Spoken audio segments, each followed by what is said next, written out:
Hi there, today we will be creating a gnome, a garden gnome. So let's get started.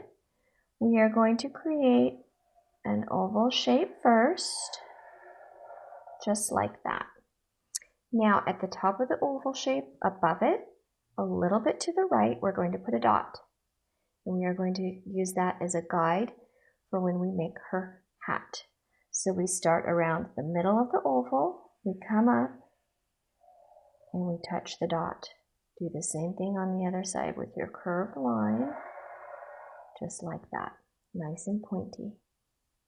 Now what we're going to do is we are going to work on the inside of her face, and we're going to make her a little bit of hair. So you're making kind of like little V's.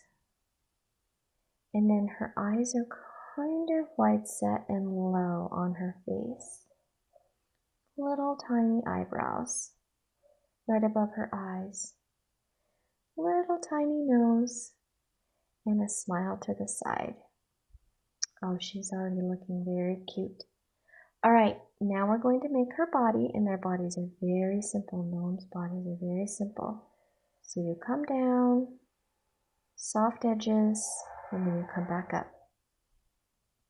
For her arms, you come out from the close, and then you close it up at the bottom, just like this. And you put little semicircles for her hands. Now for her feet, you're going to make just small U's like this. And then she has a little collar, so we're going to go like this. There's her little collar. Now, in the garden, we see mushrooms a lot, so we're going to make her a little mushroom, and I do have a video for a mushroom if you'd like to take a look at it. So there's the stem of the mushroom, and then the football shape, and then the little lines underneath.